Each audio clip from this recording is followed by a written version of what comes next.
Okay, so this is just me going through the notes that I want you to physically write down. You'll already been on the live. I'll have explained how the calculation works, what all the parts look like, etc. I just want this to be what you need to write down so that you can look back on your notes later. Okay, so let me move myself. The results from the experiment can be used to calculate the energy released by the fuel in kilojoules or kg. kj. Okay, that is the equation. You've seen that. We've used it. Let's just write down quickly what each part means. That is the energy released by the fuel. That is the specific heat capacity, which is the amount of energy it takes to heat up that liquid. Most of the time it's water. Don't worry, it will be always water today. The next time you guys have a chemistry lesson, we will look at examples where it's not water. It's just an extra slight complication. Okay. For water, that value is 4.18. Okay. Mass of water measured in kilograms. Make sure it is water. If they decide to be sneaky and give you other data like the mass of the fuel that was burned, ignore it. It's always the mass of water. Mass of water. I will be fed up saying this, but mass of water. Always the mass of the water. Okay.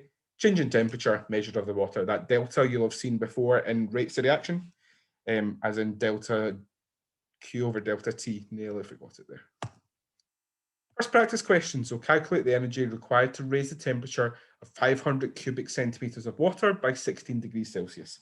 Okay, again, I went through these examples in the live, so I'm just going to go quickly fly through it. So write your data list out, fill out your data list. Remember, what mass of water has to be in kilograms.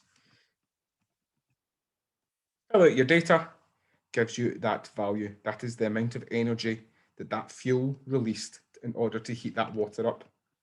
By that amount, that temperature. Okay, pause. Write it down, unpause, we'll go to practice 2. Slightly more complicated. A pupil recorded the following data when measuring the energy released from propan-2ol. Gave you that data. 4.18 kilojoules of energy was released by the fuel. What was the mass of water used? Okay. Data list, always data list, fill it out. Energy we know is 41.8 kilojoules. C is water, so we're using 4.18. We don't know the mass, that's what the question's asking us to give. And the delta T is 50 degrees.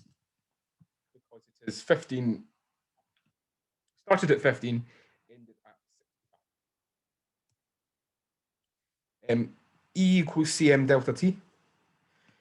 We have to rearrange this now. You can do it 2 ways. You can either plug in the values, calculate things out, then rearrange, or rearrange it. I like to rearrange it to begin with. So M equals E over C delta T. I will have gone through in the live how to do this. If you're still stuck, you can come back after the live and I'll explain it a bit further. Plug your values in, gives you a value of 0.2 kilograms. So in order for the water to have been raised by 50 degrees, if 41.8 kilojoules of energy was used, there must have been 0.2.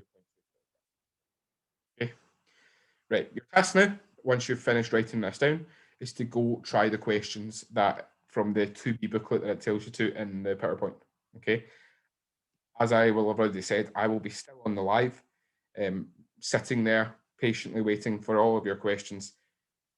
If you're stuck in a question, make sure to come back and ask. I don't want anyone sitting there not having a clue what they're doing. I will, if you come on the live, I will sit there and explain it and explain it and explain it till we get it.